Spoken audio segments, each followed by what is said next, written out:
Hello students. ਤਾਂ ਆਪਾਂ ਪੜ੍ਹ ਰਹੇ ਸੀ ਕਰਨਾਟਕਾ ਦੇ ਯੁੱਧ। ਤਾਂ ਪਿਛਲੀ ਵੀਡੀਓ 'ਚ ਆਪਾਂ ਪੜ੍ਹਿਆ ਸੀ ਫਸਟ ਕਾਰਨੈਟਿਕ ਵਾਰ 1746 ਤੋਂ 48, ਜਿਹੜਾ ਕਿ ਐਕਸਲਾ ਚੈਪਲਾ ਸੰਧੀ ਦੇ ਨਾਲ ਖਤਮ ਹੋਇਆ ਸੀ ਯੂਰਪ ਦੇ ਵਿੱਚ, ਜਿਹੜਾ ਕਿ ਸ਼ੁਰੂ ਹੋਇਆ ਸੀ ਆਸਟਰੀਆ ਦੇ ਉੱਤਰਾਧਿਕਾਰ ਲਈ। ਤੇ ਅੱਜ ਆਪਾਂ ਪੜਾਂਗੇ ਸੈਕਿੰਡ ਕਾਰਨੈਟਿਕ ਵਾਰ, ਜਿਹੜਾ ਕਿ 1748 ਤੋਂ 54 ਤੱਕ ਹੋਇਆ। ਫਸਟ ਜਿਹੜਾ ਸੀ ਉਹ ਆਸਟਰੀਆ ਦੇ ਉੱਤਰਾਧਿਕਾਰ ਦਾ ਯੁੱਧ ਸੀ। ਤਾਂ ਹੁਣ ਸੈਕਿੰਡ ਵਾਲਾ ਜਿਹੜਾ ਸੀ ਉਹ ਕੀ ਸੀ, ਜਿਹੜੀ ਭਾਰਤ ਦੀ ਰਾਜਨੀਤੀ ਹੈ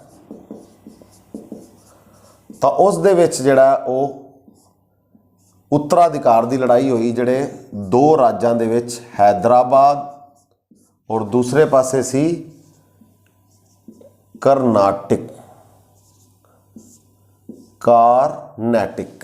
ਤਾਂ हैदराबाद और एक पासे सी करनाटक। तो सैकिंड करनाटक है, एक पासे हैदराबाद, और दो ही मेन पावर सी फ्रेंच और इंग्लिश। फ्रेंच और ब्रिटिशर्स। ਤਾਂ ਇਹ ਦੋਨੋਂ ਪਾਵਰ ਜਿਹੜੀਆਂ ਨੇ ਭਾਰਤ ਦੀ ਹੁਣ ਰਾਜਨੀਤੀ ਦੇ ਵਿੱਚ ਹਸਤਕਸ਼ੇਪ ਕਰਨ ਲੱਗ ਗਈਆਂ ਸੀ, ਦਖਲਅੰਦਾਜ਼ੀ ਕਰਨ ਲੱਗ ਗਈਆਂ ਸੀ। ਤਾਂ ਦੇਖੋ ਇਹ ਦੋਨੋਂ ਜਿਹੜੇ ਨੇ ਕੀ ਸੀ, ਆਪਦੀਆਂ ਆਦਤਾਂ ਤੋਂ ਬਾਜ ਨਹੀਂ ਆ ਰਹੇ ਸੀ। ਤਾਂ ਇਹਨਾਂ ਨੇ ਹੁਣ ਪਹਿਲਾਂ ਤਾਂ ਆਸਟਰੀਆ ਦੇ ਉੱਤਰਾਧਿਕਾਰ ਲਈ ਯੁੱਧ ਹੋਇਆ। ਹੁਣ ਭਾਰਤ ਦੀਆਂ ਦੋ ਜਿਹੜੀਆਂ ਰਿਆਸਤਾਂ ਸੀ ਉਸ ਟਾਈਮ ਦੀਆਂ ਵੱਡੀਆਂ ਰਿਆਸਤਾਂ ਕਹਿ ਲਓ, ਹੈਦਰਾਬਾਦ ਤੇ ਕਰਨਾਟਕ, ਤਾਂ ਇਹਨਾਂ ਦੋਨਾਂ ਦੇ ਵਿੱਚ ਉੱਤਰਾਧਿਕਾਰ ਦੀ ਲੜਾਈ ਸੀ। ਤਾਂ ਉਸ ਦੇ ਵਿੱਚ ਇਹ ਦੋਨੋਂ ਫਿਰ ਆ ਗਏ। ਹਾਂਜੀ, ਤਾਂ हैदराबाद की गल करिए तो आसिफ शाह पहला, तो इसकी जी है 1748 दे विच की हो जाती है, मौत हो जाती है। हैदराबाद दे निज़ाम जिन्होंने कहा जाता सी आसिफ शाह पहला, निज़ाम उल मुल्क हैदराबाद दे आसिफ शाह पहला। तो इसकी अचानक जी 1748 के मौत हो जाती है। तो इत्थे उत्तराधिकार की जी लड़ाई स्टार्ट हो जाती है, और दूसरे पासे करनाटका दे विच उत्तराधिकार की लड़ाई शुरू हो जाती है। तो आसिफ शाह की मौत तो बाद एक पासे मुजफ्फर जंग और नासिर जंग, तो दोनों के विच जंग जी शुरू हो जाती है। ये होंदा है पुत्र नासिर जंग आसिफ शाह दा, और ये होंदा है दोता। तो दोनों के जी है उत्तराधिकार की लड़ाई जी शुरू हो जाती है हैदराबाद विच। आसिफ शाह पहले की मौत तो बाद नासिर जंग ते मुजफ्फर जंग। उस तरह ही करनाटक दे विच दोस्त अली की मौत तो बाद अनवरुद्दीन और चंदा साहिब। तो पिछली वीडियो पढ़िया सी आपां, जिहड़ा करनाटक का नवाब सी वो सी अनवरुद्दीन, याद आ गया बच्चों। तो इन्हां दोनों के विचकार उत्तराधिकार की जी लड़ाई स्टार्ट हो जाती है।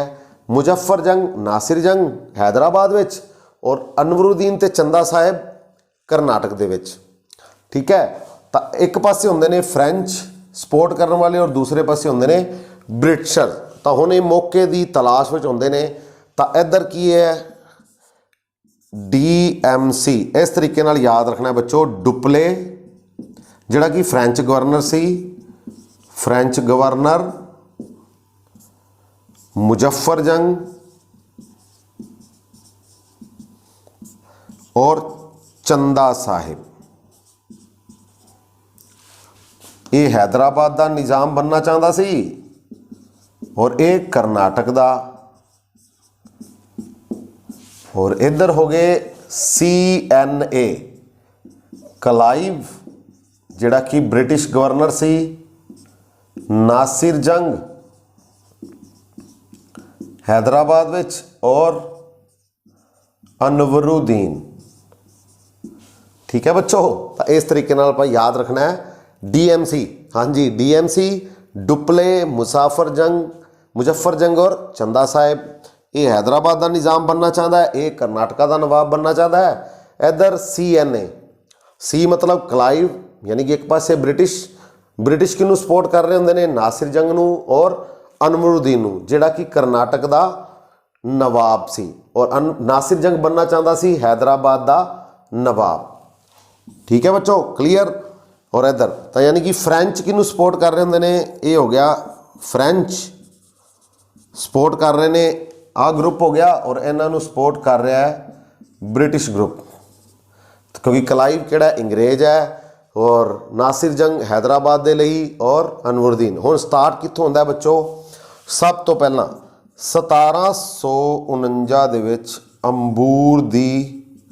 अंबूर दा युद्ध होंदा है। ये तिन्ना दे विचकार और किस दे विचकार? अनवरुद्दीन दे विचकार।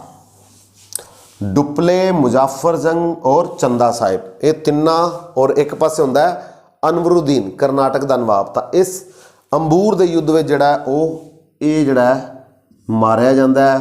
कौन? अनवरुद्दीन।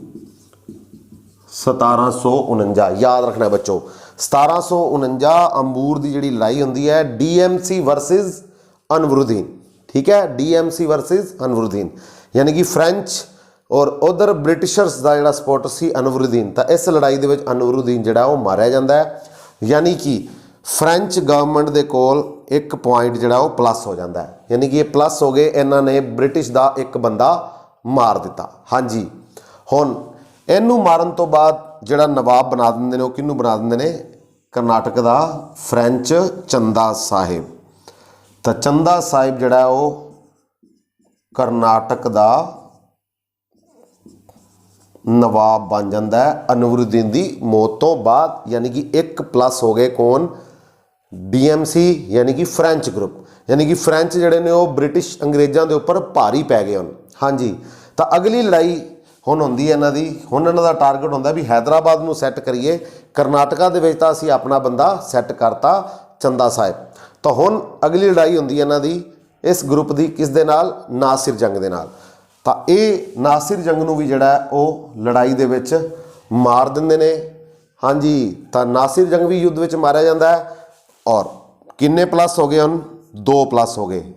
फ्रेंच वाले ब्रिटिशर्स के उपर उन्होंने 2 बंदे खत्म करते इन्होंने, करनाटका दे विच अनवरुद्दीन नूं मारता और हैदराबाद दे विच नासिर जंग नूं। तो उत्थे नवाब बना देंगे ने किनू?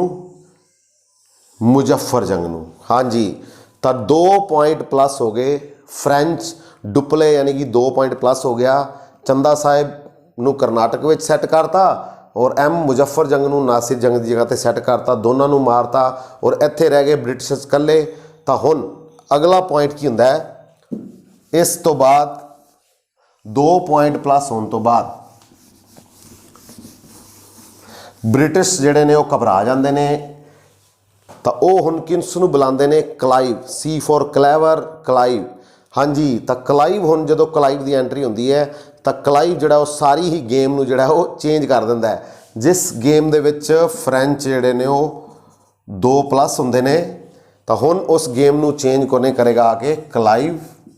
तो क्लाइव की करदा है 1751 ईस्वी दे विच अरकाट, जिहड़ी कि राजधानी हुंदी है करनाटक दी।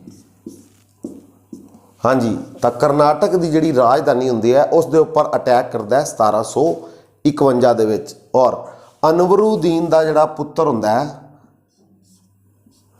अनवरुद्दीन का पुत्र मुहम्मद अली,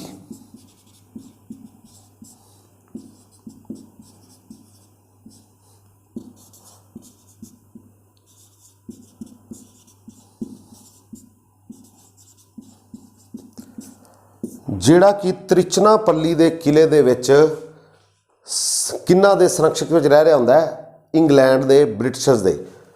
अनवरुद्दीन का पुत्र मुहम्मद अली वो त्रिचनापल्ली के किले दे विच रह रहा हुंदा है, किन्ना दी सपोर्ट नाल? अंग्रेज़ों की सपोर्ट नाल। अंग्रेज़ों की सपोर्ट नाल कित्थे रह रहा हुंदा है? त्रिचनापल्ली के किले दे विच। तो क्लाइव जिहड़ा वो 1751 दे विच अरकाट जिहड़ी कि करनाटका की राजधानी हुंदी है उस दे उपर अटैक कर दिंदा है, और जिहड़ा उसका प्लान हुंदा है वो सक्सैसफुल हो जाता है। सारी ही जिहड़ी फ्रेंच है, फ्रेंच आर्मी है और चंदा साहिब जिहड़ा कि नवाब सी, करनाटक का नवाब, ਤਾਂ ਇਹ ਸਾਰਿਆਂ ਦਾ ਜਿਹੜਾ ਧਿਆਨ ਕਿੱਥੇ ਹੁੰਦਾ ਹੈ, ਮੁਹੰਮਦ ਅਲੀ ਨੂੰ ਇਹ ਪਕੜਨਾ ਚਾਹੁੰਦੇ ਨੇ। ਤ੍ਰਿਚਨਾਪੱਲੀ ਕਿਲੇ ਨੂੰ ਇਹ ਘੇਰ ਲੈਂਦੇ ਨੇ। ਸਾਰੀ ਫ੍ਰੈਂਚ ਆਰਮੀ ਔਰ ਚੰਦਾ ਸਾਹਿਬ ਜਿਹੜੇ ਕਿ ਕਰਨਾਟਕਾ ਦੇ ਨਵਾਬ ਬੰਦੇ ਨੇ, ਅਨੁਰੁਦੀਨ ਨੂੰ ਮਾਰ ਕੇ ਫ੍ਰੈਂਚ ਗਵਰਨਮੈਂਟ ਦੀ ਸਪੋਰਟ ਦੇ ਨਾਲ।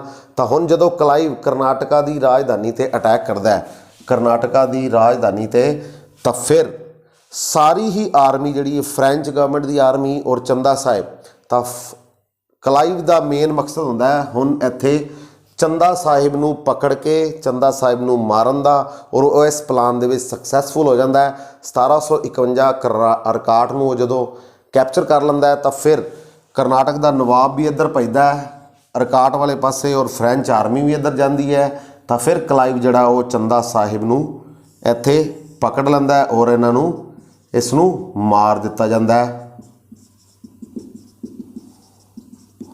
ਔਰ ਕਰਨਾਟਕ ਦਾ ਨਵਾਂ ਨਵਾਬ ਕੌਣ ਬਣਦਾ ਹੈ, ਮੁਹੰਮਦ ਅਲੀ। ਹੁਣ ਮੁਹੰਮਦ ਅਲੀ ਕਰਨਾਟਕ ਦਾ ਨਵਾਂ ਨਵਾਬ। 1751 ਕਲਾਈਵ ਦੀ ਐਂਟਰੀ ਤੋਂ ਬਾਅਦ ਅਟੈਕ ਹੁੰਦਾ ਹੈ। 1751 ਕਲਾਈਵ ਅਟੈਕ ਕਰਦਾ ਹੈ ਅਰਕਾਟ ਜਿਹੜੀ ਕਿ ਰਾਜਧਾਨੀ ਹੁੰਦੀ ਕਰਨਾਟਕਾ ਦੀ, ਔਰ ਚੰਦਾ ਸਾਹਿਬ ਨੂੰ ਮਾਰ ਦਿੱਤਾ ਜਾਂਦਾ ਹੈ। ਔਰ ਬ੍ਰਿਟਿਸ਼, ਹਾਂ ਹੁਣ ਇੱਕ ਪਲੱਸ ਹੋ ਜਾਂਦੇ ਨੇ ਬ੍ਰਿਟਿਸ਼ਰਸ,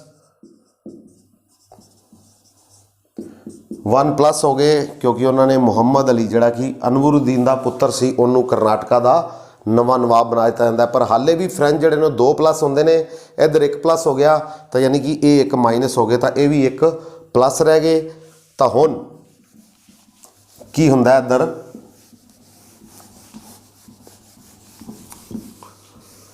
ਮੁਜ਼ੱਫਰ ਜੰਗ ਹੈਦਰਾਬਾਦ। ਤਾਂ ਕਰਨਾਟਕ ਦਾ ਜਿਹੜਾ ਨਵਾਬ ਉਹ ਤਾਂ ਬਣ ਗਿਆ ਮੁਹੰਮਦ ਅਲੀ। ਕਿੰਨਾਂ ਦੀ ਸਹਾਇਤਾ ਨਾਲ, ਬ੍ਰਿਟਿਸ਼ਰਸ। ਤਾਂ ਇੱਧਰ ਜਿਹੜਾ ਹੁਣ ਮੁਜ਼ੱਫਰ ਜੰਗ ਦੀ ਵੀ ਜਿਹੜੀ ਹੈ ਉਹ ਆਪਸੀ ਝਗੜੇ ਦੇ ਵਿੱਚ, ਆਪਸੀ ਝਗੜੇ ਕਾਰਨ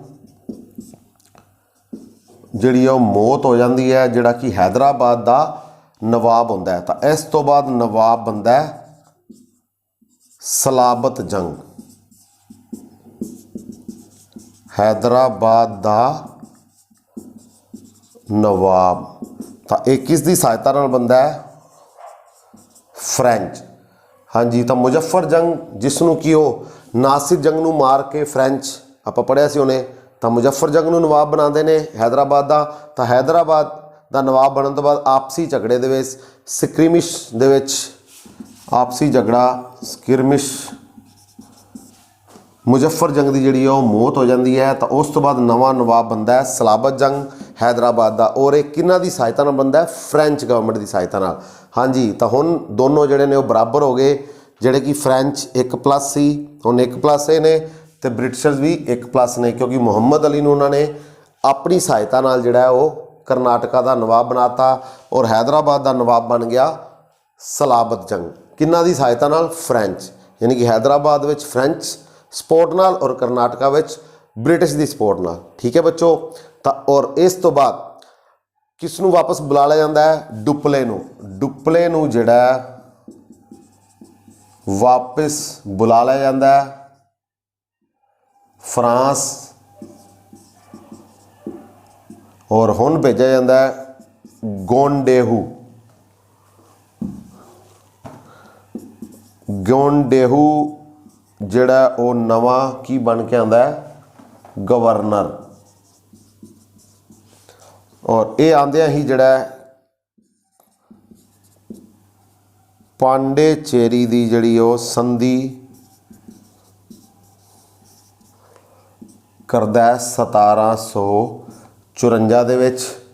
ਗੋਂਡੇਹੂ, ਡੁਪਲੇ ਜਿਹੜਾ ਉਹ ਵਾਪਸ, ਡੁਪਲੇ ਨੂੰ ਫਰਾਂਸ ਗਵਰਨਮੈਂਟ ਇਹ ਸਾਰਾ ਕੁਝ ਦੇਖਦੇ ਹੋਏ ਵਾਪਸ ਬੁਲਾ ਲੈਂਦੀ ਹੈ। ਡੁਪਲੇ ਵਾਪਸ ਫਰਾਂਸ ਚਲਾ ਜਾਂਦਾ ਹੈ, ਔਰ ਗੋਂਡੇਹੂ, ਹਾਂਜੀ, ਤਾਂ ਗੋਂਡੇਹੂ ਆ ਗਿਆ ਹੁਣ, ਤਾਂ ਨਵਾਂ ਗਵਰਨਰ ਬਣ ਕੇ ਆਉਂਦਾ ਹੈ। ਔਰ ਆਉਂਦੇ ਹੀ ਉਹ ਅੰਗਰੇਜ਼ਾਂ ਦੇ ਨਾਲ ਕਿਹੜੀ ਸੰਧੀ ਕੀਤੀ ਜਾਂਦੀ ਹੈ, ਪਾਂਡੇਚੇਰੀ ਦੀ ਸੰਧੀ 1754, ਜਿਸ ਦੇ ਨਾਲ, ਇਸ ਸੰਧੀ ਦੇ ਨਾਲ ਦੂਸਰਾ ਕਰਨਾਟਕ ਯੁੱਧ ਜਿਹੜਾ ਉਹ ਖਤਮ ਹੋ ਜਾਂਦਾ ਹੈ। ਠੀਕ ਹੈ ਬੱਚੋ। ਤਾਂ ਦੂਸਰਾ ਕਰਨਾਟਕ ਯੁੱਧ ਕਿਸ ਸੰਧੀ ਨਾਲ ਖਤਮ ਹੁੰਦਾ ਹੈ, ਪਾਂਡੇਚੇਰੀ ਦੀ ਸੰਧੀ ਨਾਲ। ਤਾਂ ਇਹ ਸੀ ਆਪਣਾ ਅੱਜ ਦਾ ਟੌਪਿਕ, ਸੈਕਿੰਡ ਕਾਰਨੈਟਿਕ ਵਾਰ। ਪਹਿਲੀ ਖਤਮ ਹੋਈ ਸੀ ਯੂਰਪ ਦੇ ਵਿੱਚ, ਸੰਧੀ ਹੋਈ ਐਕਸੇ ਲਾ ਚੈਪਲ, ਔਰ ਦੂਸਰੀ ਭਾਰਤ ਦੇ ਵਿੱਚ ਹੋਈ ਪਾਂਡੇਚੇਰੀ ਦੀ ਸੰਧੀ। ਔਰ ਸ਼ੁਰੂਆਤ ਹੋਈ ਸੀ ਹੈਦਰਾਬਾਦ ਤੇ ਕਰਨਾਟਕਾ ਦੇ ਵਿੱਚ ਉੱਤਰਾਧਿਕਾਰ ਦੇ ਯੁੱਧ ਨਾਲ। ਹੈਦਰਾਬਾਦ ਫਾਈਨਲੀ ਫ੍ਰੈਂਚ ਗਵਰਨਮੈਂਟ ਦੇ ਨਾਲ ਉਹਨਾਂ ਦਾ ਨਵਾਬ ਬਣਾਇਆ ਜਾਂਦਾ ਹੈ ਸਲਾਬਤ ਜੰਗ, ਔਰ ਬ੍ਰਿਟਿਸ਼ ਦੀ ਸਹਾਇਤਾ ਨਾਲ ਬਣ ਜਾਂਦਾ ਹੈ ਮੁਹੰਮਦ ਅਲੀ ਕਰਨਾਟਕ ਦਾ ਨਵਾਬ। ਓਕੇ ਬੱਚੋ, ਤਾਂ ਮਿਲਾਂਗੇ ਅਗਲੀ ਵੀਡੀਓ ਵਿੱਚ ਨਵੇਂ ਪਾਕ ਦੇ ਨਾਲ। Thank you.